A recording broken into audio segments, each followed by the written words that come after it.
What's up, guys? Subzero here, back for another VOD review, and today we got something really cool. This is a VOD from Dreamhack Dallas. This was a LAN tournament, so all these people, you can see Ramblinn's corner down there, all these people were in person playing TFT against each other, which is so cool. You know, something like the Vegas Open where everybody's there in person, not as big as the Vegas Open, of course, but still a very big tourney. This was a what do they call it, like an inter-regional tournament in TFT. So it was a tournament that qualifies directly the top 4 to the cups. It also had a pretty decent prize pool of like 11k or something like that.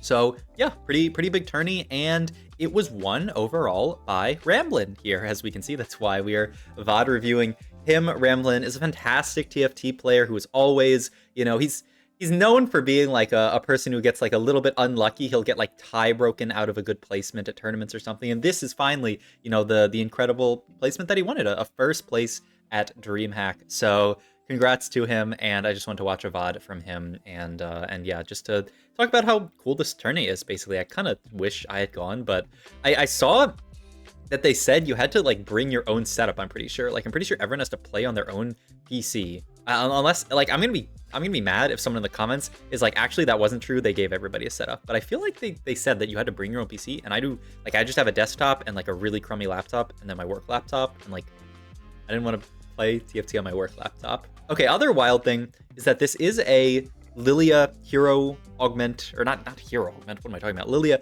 encounter where all the augments are in different rounds. So we have one at 2-2. It's kind of like no diff from 2-1. But yeah, we have Buried Treasures, Golden Remover, both very solid options. He opts to go for the Pandoras here. Looks like Ramblinnn actually values the Pandoras quite highly, because this is not an augment that I think a lot of people are taking over like Buried Treasures in a spot like this. It'll be interesting. We already have a Gnar and an Ahri here. We'll be curious to see what we end up actually building this game. He slams the Rod onto the Ahri, so it looks like he wants to play something more AP. I mean, we're holding on to Dryad plus the Yasuo for potential like faded stuff, so maybe that's our angle here. The nice thing from Ramblinn's position is that he can play anything, but once he starts building some items, he's going to start committing himself further and further into a composition. So I think making 20 here, yeah, I mean, or 30 here, you have to do it. So yeah, you just sell the 2 Garants here, make the gold with Dryad. I mean, that's perfectly fine.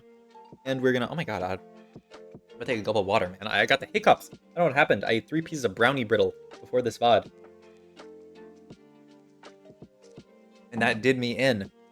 But that's okay. I will persevere just for you guys. Just for you guys. So hard, I'm persevering that you guys should hit the like button. That was good. I never say that, but you guys should do that. All right, up carousel here, you can really take highest cost if you want, because we have this hero augment. We're up, or not the hero augment, but the silver augment. We're gonna have to go for the Kindred here. This ties together the entire board. It's still a belt. This really looks like Ramblinnn wants to play this comp, but he's doing so much good scouting here, just making sure that he's not going to be contested in this. But yeah, the Kindred links up the entire comp really nicely. It is a belt, which could be half of a Gnasher's Tooth for our eventual carry in the Syndra. I think that's what we're going for. I think that's the idea. The only kind of sad part is that we have this tier stuck open here. We slammed the Rod. If we want to play this comp, I feel like Rod, I mean, it's a fantastic damage item, right? But like, we can't like also hold the tier without holding it onto Kindred, which is really awkward. It looks like we're gonna reroll this, so I'm actually really curious to go on this journey with Ramblinnn here and see what he ends up actually building this game, because we skipped a tier here. That's an item that's definitely really high priority if you're playing this faded comp. Maybe it is that we've scouted this lobby and said there's actually just too much faded. He looked at that player, they have a faded opener. There's another player with Dryad +1. Also really nice stuff from Ramblinnn here to guarantee his loss streak here. Not necessary against this player, but just good TFT. A win here can absolutely destroy your game. So a fantastic 5 loss, 50 gold. We're not really holding on to that much of a board anymore, but really smart stuff by Ramblinnn to ensure that he gets the 5 loss there. That's so important. And he still got to hold on to the Rek'Sai, which is pretty nice. We just need to ideally pick up one kind of faded unit. We can play around that. But yeah, I mean, if we're not playing this setup, then we're probably playing more like Lilia stuff. Yeah, you look at that guy. It looks like so many people are angling this. So I'm thinking Morgana Lilia from this position. We also get a random Jonatu who could item hold here if you want to. She's, in my opinion, a pretty decent item holder. And yeah, looks like, yeah, we're going to make the blue buff here and just item hold onto the Janna here. I love that. I think it makes perfect sense. And yeah, just play her on the Janna, put the Rod onto her. Blue buff, interesting because it still leaves the faded angle open. We could certainly play that if we if we get a really good spot for it. But you can go blue buff Lilia. You want it more with like 4 Invoker type stuff. You can go blue buff onto Morgana, not the end of the world. So we'll see. We'll see what this ends up being. I think right now Ramblinnn is flexing everything here with a very healthy loss streak here. It'll be interesting to see if Elune can actually get through this board. Elune, I feel like, is such a monster here. And yeah, that's a great loss for us. 3-unit loss there.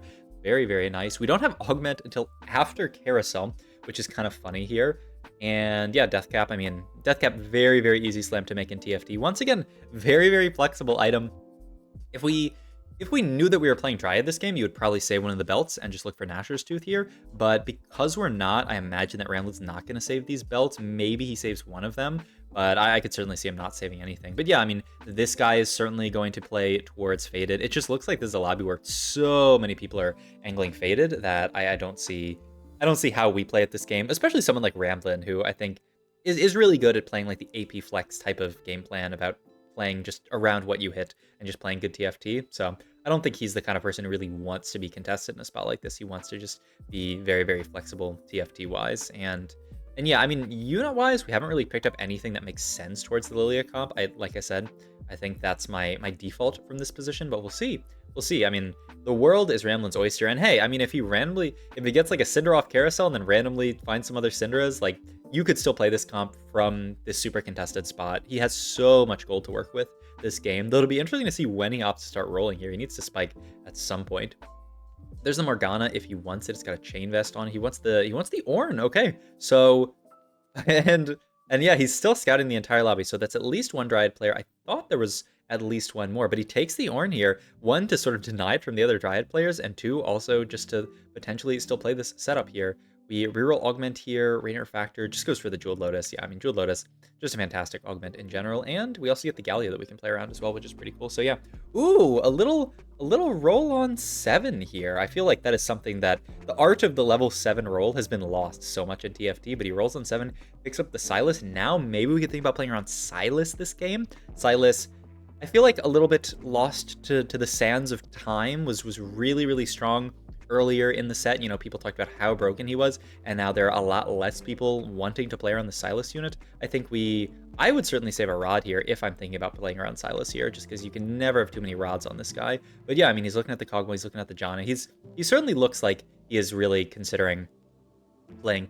I still think Lilia Morgana from this spot, but hey, I mean, that person's playing Syndra. We do have a 4 Bruiser setup, so I think this indicates that we would want to play around some kind of like Sylas Morgana, which is like not, in my opinion, it's a little bit weaker in the meta, but certainly something that can be played. And you know, like the Jewel Lotus is gonna be really nice onto Sylas.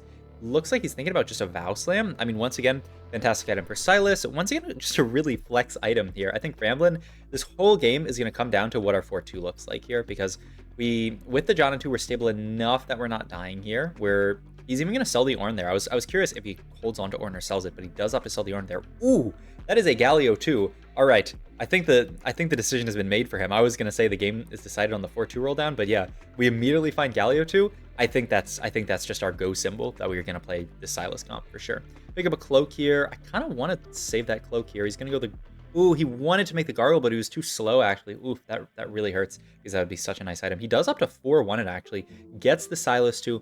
Levels for Zyra here. Actually goes for the Shred one, because, yeah, we're kind of far off going for Spark here, and he's just going to throw these items onto Sylas. This is great. I mean, Guardbreaker, I would say not my favorite Sylas item in the world, but Deathcap, fantastic item. Blue buff, pretty solid item. And yeah, we hit the Sylas 2. Really smart stuff for Ramblinnn to know just how to stabilize around these 2-star units. And now his board looks pretty good. We have a Sylas 2, we have a Galio 2. This could even just end up being a fast 9 setup, because we hit this stuff really, really quickly. There's a Morgana that we can start to play around. We got the 4 Bruiser setup here, which just works so well. Yeah, get out of the Nico, because we don't really need her. Just going to fit in an extra Sage here with the Diana, which tends to be a pretty straightforward play here. And we're even still playing the Umbral in the Elune here, because it's so nice onto the Sylas. I mean, it makes perfect sense. But yeah, I mean, this board should be pretty good. The only thing I'm a little bit worried about on this board is no heal cut. If we end up, like, we fight this guy here, they're Lee Sin 1. This is Robin Song. Like, we're going to destroy this Lee Sin 1. But if we end up fighting someone with, say, a Lee Sin 2, then the fight starts to look a bit sketchier. There's Zyra. There's also Set, which is really, really nice on this board. Keeps Umbral, but he can start squatting these really, really big guys, the Sylas and the Galio. That's so much HP for Sylas to be squatting here. So I actually love this pickup Makes a ton of sense and is just gonna make our set like a duo carry in his own right. We're not. It's almost like we're not playing. I mean, we'll see what ends up happening, and we certainly do want to play more around Morgana later, but it might end up being like a duo carry of like the set if we can get to like set 2 down the line. We'll see. All right, support item for each champion on carousel. So many things available here. I feel like the extra resistance from a Randuin's has to be really good in this spot. He's gonna take the shred from the what is this? The black cleaver, obsidian cleaver is what it's called, to guarantee the shred onto this board. I certainly think this makes a lot of sense, and maybe it's a little bit awkward to position for that other thing. Augment wise here, yeah, you can't really take portable here. I mean, he has a lot of the Bruiser Crest idea. And he also sees the Combat Caster. I mean, Bruiser Crest here, 6 Bruiser. I think there's been a little bit of talk about Vertical Bruiser and how good Vertical Bruiser is. Also, the roll here on 8, which is pretty interesting. Picks up a Wukong to play, and I mean, you really want to get 6 Bruiser in here, and yeah, he does end up getting 6 Bruiser in finally. So yeah, he ended up cutting the Morgana. The only awkward thing about this is now we have a random Obsidian Cleaver onto this Diana, which I don't love. It's interesting that he ended up selling out of the Morgana, because I feel like Morgana is so nice on this board, but there must be a reason for it, and yeah, I don't think he's really that happy about this item being there. Okay, yeah, he gets the Morgana back in, so this is going to be his board here, and yeah, Morgana holds on to this Obsidian Cleaver really, really nicely, guarantees that she can get shred on a lot of stuff, and even the in here, he gives up on playing around the set here and just wants to play as many sages as possible, gets the Bruiser Wukong in here. That's an interesting take. The set that, I mean, he's stacked up pretty quickly, so I was feeling pretty highly about the set, also because our main carry is Sylas, but Ramblinnn makes the call. He says, this Wukong is going to make my board stronger, the Sage is really, really nice, and it kind of, the way that he puts stuff in a team builder certainly looked like he wants to play for an 8 Bruiser setup. The only problem is going back and finding those 1-cost Bruisers. The Kobuko and the Rek'Sai is going to be very, very difficult this game. Another tier here, you could just, I wouldn't feel that bad about, yeah, just making a blue buff slam here, and oh god, okay, he ends up, wow, wait, those items rerolled into like really, really nice items, because they definitely rerolled there, but we got Gargoyle Bramble here. So yeah, the Pandora has given Ramblinnn a little bit of trouble in this game, but I mean, the items end up looking fantastic here. Like I said, the Guard Breaker onto Sylas, not my favorite item at the end of the day, though. He's doing work. He's jumping into the backline. This blue buff is making him cast so many times. He's just a monster, and look at how well this board is doing. Once again, I talked about earlier in the VOD that this is not like an S tier board. I would say this is not a board that everyone's talking about, like how good this comp is. But hey, look at this. I was gonna say we have the potential for like a Sylas 3 in this game, but he just throws that away. He says, I want to play the Straka on this board. The Straka is so much of a spike here, and I want to continue my win streak here. 34 HP streaking. If I can continue my win streak, he's in a pretty good spot score-wise in the tournament at this point, so he really just needs to play for like a good, solid placement here. He doesn't need to be a hero and play for first here. So level, keep the streak, keep just pushing your board for as strong as it can be. And also Soraka, so good onto this board. Altruist, extra resists on all of these bruisers that have all of this HP to scale off of, fantastic. And then the Heavenly Inn is also really nice for just a little bit of extra AP and attack speed to our entire team. So yeah, I mean, Soraka, fantastic. And this might just end up being our board. I don't know if we're actually going to make it to 8 Bruiser, especially because I don't know if we're going to find 8 Bruiser here. Maybe we'll find it. And if we did, I'm curious if Ramblinnn wants to play 8 Bruiser, if he wants to cut out of like the Zyra and the Soraka here to play 8 Bruiser, because you certainly could. I guess you could get the Wukong as well if you really wanted to.